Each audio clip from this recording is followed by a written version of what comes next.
yogic system, we look at the human mechanism like this. There are 5 dimensions to it, there are 5 layers to it. Usually it's referred to as sheaths, or it's called, that means sheath, one inside the other.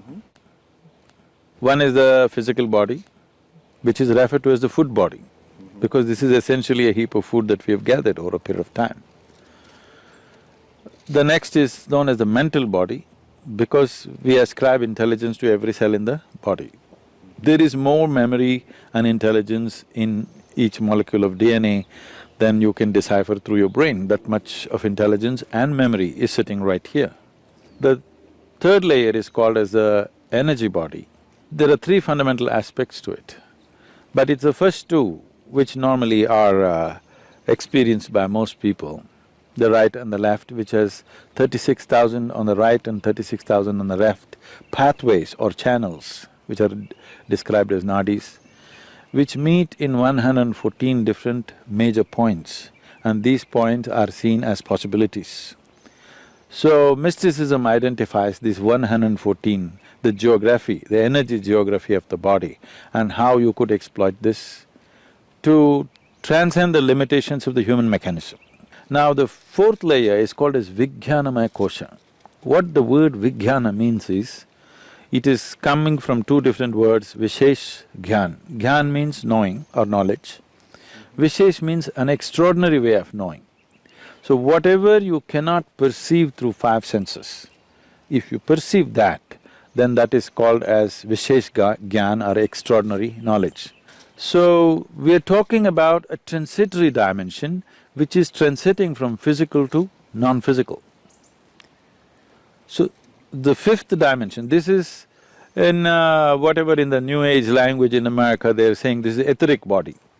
It's not an appropriate description, it is a transitory state where physical is fading out into non-physical nature. The 5th dimension is referred to as anandamaya kosha, which literally translates as bliss body. This does not mean there's a bubble of bliss or something inside. It is purely non-physical in nature. Because it is non-physical, we do not know how to define or describe it. There is no definition to it, there is no description to it. We're only talking about it from our experience. Whenever we touch it, we feel blissed out. So like children, we're calling it bliss body, because we do not know what is the nature of what it is, and it is not physical in nature, so we cannot put it into definition of words or descriptions or whatever.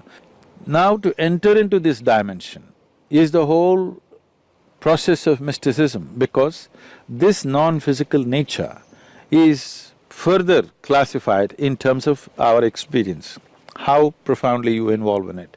They talk like this. You can be in a fine spray of shower from this non-physical and how you will be.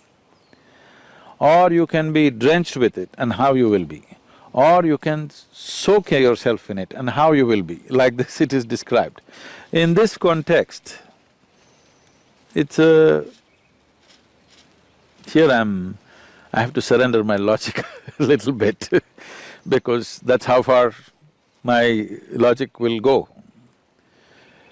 What this means is, these are referred to as different dimensions of stillness. How can stillness be of different dimensions?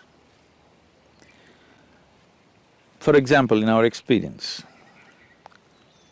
if you're… normally a human being is breathing somewhere 12 to 15 times per minute.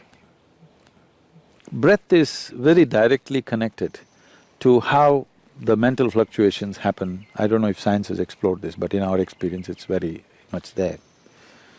Suppose naturally, not by effort, by doing the right kind of things with your system, naturally if your breath drops below 11, then you begin to understand various reverberations that are happening around you in terms of all the subsonic sounds in which the animals are communicating becomes very obvious to you. If your breath drops below 9, naturally, without controlling it, then what the plants are exuding, the plant life, what it is doing, becomes very obvious to you. If your breath drops below 6, then what the inanimate things, how they're reverberating. This is known as ritambhara pragna. That means the reverberations of every form and the sounds attached to it become very clear to you. Or in other words, the nature of the universe can be grasped if you know the language of the inanimate. Every form, how it is made, what is its nature, what it is right now and what it will evolve into, or what it was yesterday and what it is evolved into, all this is becoming apparent to you. As the concerns of survival recede, human beings will naturally evolve into perceiving higher things. But the important thing is the level of static, because breath is a survival process. If you sit still, it goes down. The more still your body becomes, the less you breathe. If you bring your whole system to a certain level of stillness, not being in a hyperventilated state, then your perception goes on increasing. So as the stillness deepens, these are referred to as, traditionally there are various ways in which it is presented. It is usually called as it's called Rudra, Hara and Sadashiva. One is still, but he's vibrant, he's roaring. Another is still, but he's in activity still. Another is absolutely still.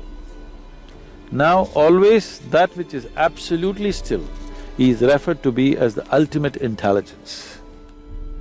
Everything else, in its anxiety to be active, it is sacrificing its intelligence at a certain level to be in a state of action. But that which is absolutely still is considered the highest intelligence. It is only in Eastern mysticism, the source of creation is been always celebrated as the highest intelligence. This is the biggest mistake I think modern societies have made is, people were told, God is compassion, God is love, God is generosity. These things mean something to you only when you don't have them. If you're not loved, you will look up, God should love you. If you're not fed well, you want a generous God. If you are down in some way, you want a compassionate God. But if you don't make any assumptions, if you look at a blade of grass, if you look at a flower, if you just look at the structure of an atom, one thing is, the source of creation is the highest level of intelligence that you can ever recognize anywhere. If you look at the creation, it is smack with intelligence all over the place. If we had only told people God is intelligence, we would have had a more sensible world. That's what I'm thinking and that's what I'm trying to bring it into people's experience, that the source of creation is the intelligence. If you recognize that, you try to emulate that.